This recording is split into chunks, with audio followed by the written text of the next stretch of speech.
لروجلاتا نافين طيبتي جيل قادة سوريا وعراقي رخصنا تروري داعش جارك دنيريشين كل سر هيزينا سايشا وعن دبرانزي ددكان جبر في چندجي هشياريا دوبارا چالك بونا في رخصني تداين لغور پسپورو شارزعين تركيا استدما به حزبونا في رخصنا تروري زيدنا نتني لسوريا وعراقي جيل حرمي ودبرين جداجي اگر چالك بونا في رخصنا تروري هيا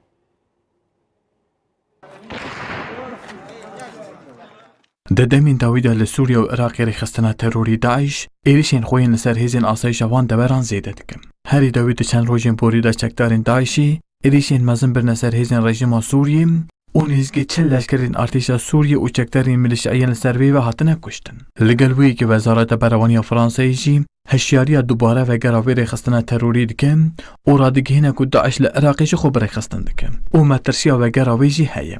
Li gorî pisporî pêwendiyên navdewletiyê Tirkiye Kadir Ertaç Çelik sedemên çalakbûna Daişê li Iraq û Sûriye zêdin û rojên bê de ev rêxistin li deverên cuda jî derkeve meydanê.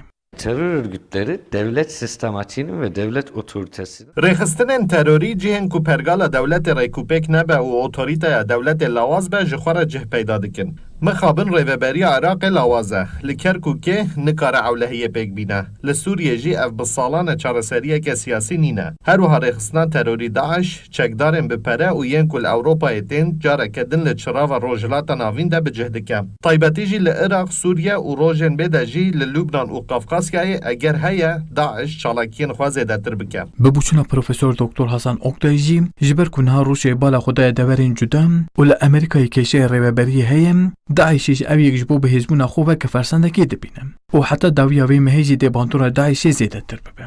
Özellikle Amerikan seçimlerinin Taybetî jî ji ber sedemên hilbijartina Amerîkayê ku bala hemû cîhanê lêbû û Rûsyayê jî zêdetir hêz û bala xwe da Libya, Deryaya Navarast û Kafkasyayê li Sûriye û li Iraqê qadeke valahiyê çêbû. Rêxistina terorî Daişê jî vê valahiyê bikartîne û jinû xwe birêxistin dike. Bi çalakiyên dawî jî li hemû cîhanê peyameke wiha dide. Em hêj bi dawî nebûne û li ser piyane. Taybetî li Sûriyê heta ku qeyrana heyî çareser nebe, dê rêxistina terorî Daeş jî her hebe. Her wiha li gorî zanyarên rêbingeha Sûriyê ya mafên mirovan jî di meha Adara 2019 heta niha zêdetir sed heştê leşkerên artêşa Sûriye û çekdarên milîşyayên ser vê ve ji aliyê rêxistina terorî Daişê hatine kuştin. û pispor dibêjin li Iraq û Sûriyê şaneyên veşartiyên Daişî vê rojên bê çalaktir bibin. Vural erişmiş. Kurdistan 24 Ankara.